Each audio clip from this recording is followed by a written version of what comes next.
राधे राधे भक्तों, हमारे चैनल भक्ति विद गीतिका में आपका स्वागत है। भक्तों, आज की इस वीडियो में हम शिल्पिल्ले बाई जी की कहानी सुनेंगे।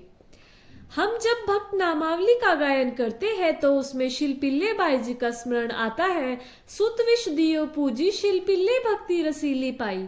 यह कथा उन्हीं शिल्पिल्ले बाई जी की है।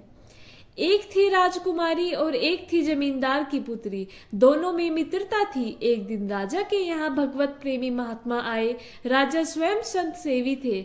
उनके यहाँ महात्मा जन आते रहते थे। महात्माओं का कार्य ही होता है निरंतर अपने प्रभु की सेवा और सुमिरन में मगन रहना। उन संत के पास भगवान का शैलिग्राम स्वरूप था, जिनकी वे भावपूर्वक सेवा करा करते थे। और दोनों बालिकाएं उन्हें श्रद्धा से देख रही थी। उनके मन में भाव आया, ऐसे ही हम भी ठाकुर जी की सेवा करेंगे। संत भगवान कई दिनों तक वहां रुके। रोज सेवा, कीर्तन और कथा होती रहती थी। एक दिन उन सखियों ने मिलकर निश्चय किया कि संत भगवान से निवेदन करें, हमको भी ठाकुर जी दीजिए। दोनों ने संत के चरण पकड़कर प्रार्थना की, गुरुदेव, हमारे हृदय में भी यह इच्छा जागी है कि हमें ठाकुर जी की सेवा प्राप्त हो। अब दोनों बालिकाएं थी। संत भगवान ने विचार किया, सेवा की पद्धति में बहुत सावधानियों की आवश्यकता होती है। अभी ये बालिकाएं हैं, कहीं सेवा में कोई अपराध न हो जाए। उन संत भगवान ने दोनों बच्चियों से कहा, कल हम आपके लिए ठाकुर जी लाएंगे और दे देंगे। अगले दिन वे गांव में घूमे। पास ही गोल गोल से कुछ पत्थर पड़े मिले। उन्होंने उन्हें उठाकर लाए और उन बालिकाओं को दिया कि यह तुम्हारे ठाकुर जी है। दोनों बच्चियों ने दृढ़ विश्वास किया कि गुरुदेव ने जो भी दिया है वही भगवान है। उन्होंने उन पत्थरों को ही भगवान मानकर अपने हृदय से लगा लिया। अब एक जमींदार की पुत्री थी और एक राजकुमार की पुत्री थी। उन दोनों ने स्वर्ण के सिंहासन बनवाए और अपने ठाकुर जी को उस पर विराजमान किया। गुरुदेव ने उनके ठाकुर जी का नाम रखा शिल्पिल्ले ठाकुर। दोनों बालिकाएं सिंहासन पर ठाकुर जी को स्थापित कर उनकी आराधना करती रही। प्रभु के प्रति उनका भाव निरंतर बढ़ता रहा और ठाकुर जी का नाम जाप उनके जीवन का अंग बन गया। गुरु पद्धत ठाकुर से विशेष चमत्कार प्रकट होते हैं यदि उनकी सेवा गुरु द्वारा बताए गए नियमों के अनुसार की जाए। जब ये सखियां बड़ी हुई तो उनके विवाह की चर्चा होने लगी। शिल्पिल्ले बाई अर्थात राजकुमारी का विवाह एक राजकुमार से तय हुआ और विवाह संपन्न हो गया। जब उन्होंने अपने माता पिता से विदाई ली तो अपने ठाकुर जी को, जो सिंहासन पर विराजमान थे, एक सुंदर पेटी में रखकर अपनी गोद में ले गई। उनका हृदय भीतर ही भीतर जल रहा था। बोली, प्रभु, मैंने तो आपको ही अपना प्रीतम माना है। संसार के व्यवहार में यह व्यक्ति मेरे पति कहलाते हैं, परंतु मेरे हृदय के प्रीतम तो आप ही है। दो प्रीतम कैसे हो सकते हैं? मैंने तो आपको ही समर्पण किया है। इन्हीं विचारों में डूबी हुई वह बड़ी उदासी के साथ विदा हो रही थी। वे पालकी में बैठी थी। उनके साथ राजा सैनिक चल रहे थे और राजकुमार घोड़े पर आगे आगे जा रहे थे। राजकुमार बार बार पालकी के समीप आता, यह देखने के लिए कि उनकी नवविवाहित राजकुमारी कैसी है, लेकिन हर बार उन्हें बहुत उदास देखते। यह देखकर उनके मन में गलीन होने लगी। रास्ते में एक नदी आई। राजकुमार ने सैनिकों से कहा, यहाँ थोड़ी देर विश्राम करेंगे।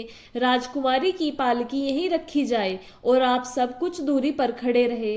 राजकुमार शिल्पिल्ले बाई जी से बात करना चाहते थे, परंतु वह ना तो उनकी ओर देखती और ना ही कोई उत्तर देती। वह अत्यंत सुंदर थी। राजकुमार के मन में जलन होने लगी। आखिर ऐसा क्यों हो रहा है जो यह मुझसे बात तक नहीं कर रही? वो बार बार अपनी पिटारी खोलती और ठाकुर जी के दर्शन करती, नाम जप करती और सेवा के प्रभाव से अब वह शिल अर्थात पत्थर सिर्फ पत्थर नहीं रह गया था, उनमें श्याम सुंदर भगवान की झांकी दिखने लगी थी। जब भी वह अपने शिल्पिल्ले ठाकुर जी को देखती, उन्हें ललित त्रिभंगी भी श्री श्याम सुंदर के मनमोहन मूर्ति दिखाई देती। उनका हृदय ठाकुर जी से अत्यंत आसक्त हो गया था। संपूर्ण प्रीति, संपूर्ण समर्पण। अब राजकुमार समझ गया था कि शिल्पिल्ले बाई और उनके बीच जो दूरी हो रही है उसका कारण वही पिटारी है जो राजकुमारी की गोद में रखी है। उन्हें कुछ दासियों अपनी विनोद भरी बातों में और हंसी मजाक में उलझाकर वह पेटी राजकुमार को दे दी। राजकुमार ने कहा, यही तो वह चीज है जो हमारे बीच में बाधा बन रही थी। यह कहकर उन्होंने वह पेटी नदी में फेंक दी। अब जो पीड़ा शिलपिल्ले बाई के हृदय में उठी वह असहनीय थी। उनका हृदय तड़प उठा, वे अत्यंत व्याकुल हो गई। राजकुमार ने तुरंत सैनिकों को आदेश दिया और शिलपिल्ले बाई को पालकी में बैठाकर महल ले गए। महल पहुंचकर शिलपिल्ले बाई ने बोली, यदि मेरे ठाकुर जी नहीं तो मैं भी नहीं। मैं आज से अन्न जल का त्याग करती हूँ। यदि ठाकुर जी मेरे समीप नहीं होंगे तो मैं अपने प्राण त्याग दूंगी। आज से एक भी बूंद पानी नहीं लूंगी।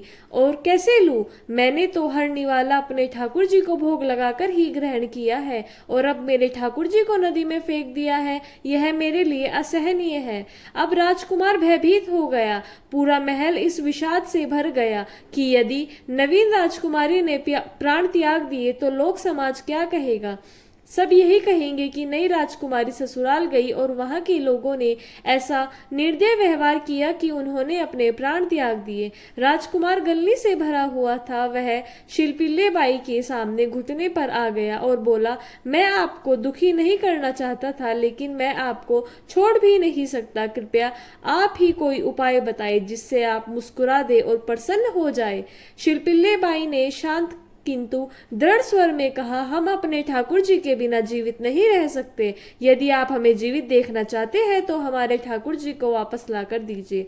अब ठाकुर जी तो नदी में फेंक दिए गए थे, वे कैसे वापस आ सकते हैं? फिर भी राजकुमार अपने पारिवारिक जनों के साथ उस नदी के तट पर गए। वहां पहुंचकर उन्होंने शिलपिल्ले बाई जी से कहा, तुम्हें ठाकुर जी से जितना प्रेम है, यदि सच में वैसा ही प्रेम ठाकुर जी को भी तुमसे है तो मुझे उनका प्रमाण दो। यदि वह सच्चा है तो तुम मुझे उनका प्रमाण दिखा दो, तो मैं जीवन भर तुम्हारी आज्ञा में रहूंगा। शिलपिल्ले बाई ने शांत स्वर में कहा, अच्छा तो तुम यह देखना चाहती हो कि मेरी ठाकुर जी मुझसे कितना प्रेम करते हैं। उन्होंने अपने दोनों हाथ आकाश की ओर फैलाए और आर्त भाव से पुकार उठाई, हे गोविंद, अब आपके बिना मैं जीवित नहीं रह सकती। यदि आप सचमुच मेरे प्रीतम हो तो प्रकट होकर मुझे अपने दर्शन दीजिए। उनकी यह प्रार्थना हृदय की गहराई से निकली थी। उनके शब्दों में समर्पण था, वेदना थी और प्रगाढ़ प्रेम था। तभी नदी के जल से एक दिव्य प्रकाश प्रकट हुआ। उस प्रकाश में सिंहासन सहित शिलपिल्ले ठाकुर जी प्रकट हुए और आकाश मार्ग से उड़ते हुए सीधे शिलपिल्ले बाई की छाती से आकर चिपक गए। यह चमत्कारी दृश्य देखकर सारा परिवार, राजकुमार और वहां उपस्थित सभी लोग स्तंभ रह गए। राजकुमार की आंखों से आंसू बहने लगे। वह शिलपिल्ले बाई के चरणों में झुक गए और बोले, अब मुझे सब समझ आ गया। मैं जीवन भर आपकी आज्ञा में रहूंगा। जैसा आप कहेंगी वैसा ही करूंगा। मैंने आज सच्चा प्रेम और सच्चे प्रभु को देखा है। गुरुवाणी और गुरु द्वारा पद्धत उपासना पद्धति पर श्रद्धा और निष्ठा से चलने पर निश्चित रूप से सिद्धि प्राप्त होती है। हमें अपनी भागवतिक निष्ठा को इतना दृढ़ बनाना चाहिए कि जिससे मंत्र, जिस उपासना और जिस ठाकुर जी को गुरुदेव ने हमें सौंपा है वही हमारे लिए सत्य हो। गुरु कृपा से प्राप्त वह ठाकुर जी हमारे आराध्य, हमारे प्राण और हमारे जीवन का आधार बन जाए। यही सच्ची भक्ति है। तो भक्तों, ये थी आज की वीडियो अच्छा लगे तो लाइक करें, चैनल को सब्सक्राइब करें और कमेंट बॉक्स में जय श्री राधे कृष्णा अवश्य लिखें। आप सभी को राधे राधे, जय श्री राधे कृष्णा।